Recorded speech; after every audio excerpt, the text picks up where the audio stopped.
Dans cette vidéo, vous allez apprendre à rendre un Google Doc interactif avec Google Drawing. L'intérêt de faire interagir vos élèves sur votre contenu de cours, c'est de les faire participer de manière active à leurs apprentissages. Et pour cela, nous allons utiliser une activité par glisser-déposer, mais on peut très bien imaginer aussi que vous utilisez un drawing pour, par exemple, faire une résolution mathématique où les élèves écrivent. Donc, première chose à faire, c'est d'aller sur votre Drive, de créer un nouveau Google Doc, document vierge. À partir de là, nous allons commencer par créer une petite séance sur la présentation du Sénégal. Voilà, j'en fais un titre, comme ceci, et je nomme tout de suite mon document en cliquant dans le titre.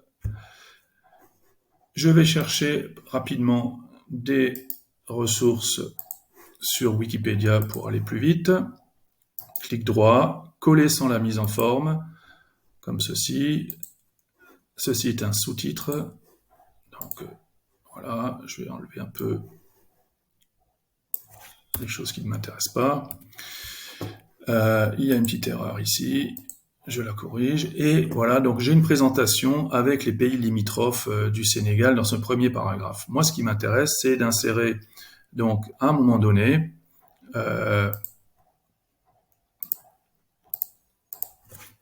voilà, donc ça c'est corrigé, c'est d'insérer un exercice. Alors, je peux l'insérer en dessous, ou alors, entre les deux paragraphes, et je vais utiliser insertion, menu insertion, dessin, et je vais créer un nouveau dessin.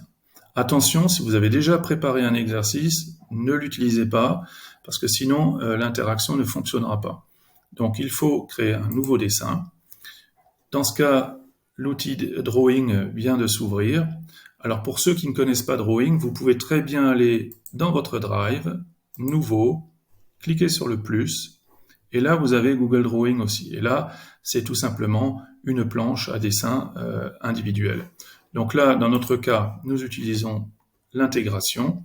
Nous allons chercher une carte de fond sur le Sénégal. Alors, si vous l'avez sur votre ordinateur, vous pouvez l'intégrer depuis, sélectionner une image importée. Vous pouvez l'avoir dans vos albums, Google Drive directement, ou alors faire une recherche. Sénégal, carte. Et là, je vais poser et chercher le fond de carte qui m'intéresse. Voilà, j'ai donc trouvé la carte qui m'intéresse. Je clique sur le bouton sélectionner. Elle va s'intégrer dans mon dessin. En utilisant les carrés des coins, je vais pouvoir l'agrandir proportionnellement pour qu'elle prenne toute la largeur. Et ensuite, je vais intégrer des étiquettes avec les noms des pays limitrophes. Pour ce faire, je vais aller sur le menu Formes. Alors j'ai différentes formes, j'ai des flèches, les légendes, etc. Moi, ce qui m'intéresse, c'est les flèches, et je vais choisir cette flèche-là. J'ai une cible en diagonale en restant appuyé sur mon bouton gauche de la souris. J'ai donc une flèche qui se crée. En double-cliquant à l'intérieur, je vais pouvoir saisir les noms des différents pays limitrophes, comme ceci. Je vais pouvoir changer la couleur de remplissage. Je vais pouvoir sélectionner le texte, l'agrandir, par exemple comme ceci. Sur le menu des trois petits points, il y a des fonctionnalités supplémentaires. Je vais le rendre gras et je vais centrer le texte dans l'étiquette. Je vais pouvoir aussi réduire cette étiquette, comme ceci. Et pour aller plus vite, je la sélectionne, clic droit,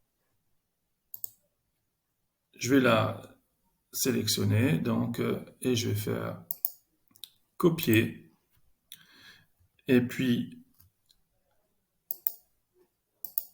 coller, tout simplement.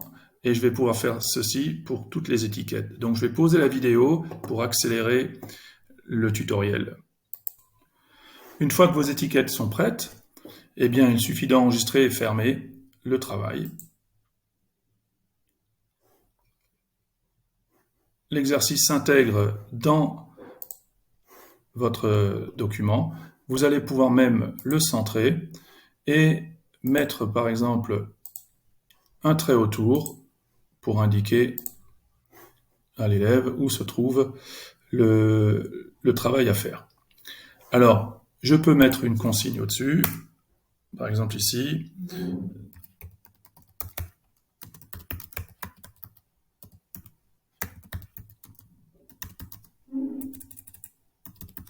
Voilà, je déplace les étiquettes des pays limitrophes.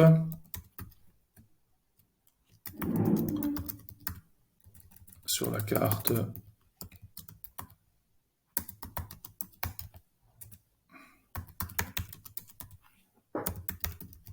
Ci-dessous. Pour démarrer, clique sur la carte. Donc l'élève aura besoin de cliquer 2 fois, la carte va s'ouvrir, et à partir de ce moment-là, eh bien, il peut déplacer les étiquettes, les tourner, etc. Donc vous avez compris le système, après il fait la même chose avec les autres. Une fois qu'il a terminé de placer, de positionner ces étiquettes, il fait enregistrer et fermer. Comme ceci. Donc ensuite, eh bien, vous pouvez faire la même chose en dessous. Vous pouvez de nouveau intégrer, insertion, dessin, créer un nouveau dessin, etc. Alors, ce qui est important, c'est qu'il va falloir partager ce document avec vos élèves et que chacun ait une copie. Donc, vous avez plusieurs solutions. La plus simple, c'est d'aller sur le gros bouton bleu « Partager » en haut à droite de votre écran. Si vous êtes dans un domaine professionnel, eh bien, il va falloir modifier le domaine. Tous les utilisateurs disposant du lien, vous le laissez en lecture seule de manière à ce que l'élève fasse et crée une copie. Vous faites terminer et vous fournissez le lien à vos élèves par le moyen le plus adapté. Réseaux sociaux, mail, etc. Une autre solution, c'est d'insérer votre document dans un devoir dans Google Classroom et ainsi le partager avec eux. Donc nous venons de voir rapidement comment rendre interactif un Google Doc en insérant un dessin Google Drawing, et c'est une activité très intéressante pour renforcer les apprentissages auprès de vos élèves. Merci de votre attention et surtout gardez la forme.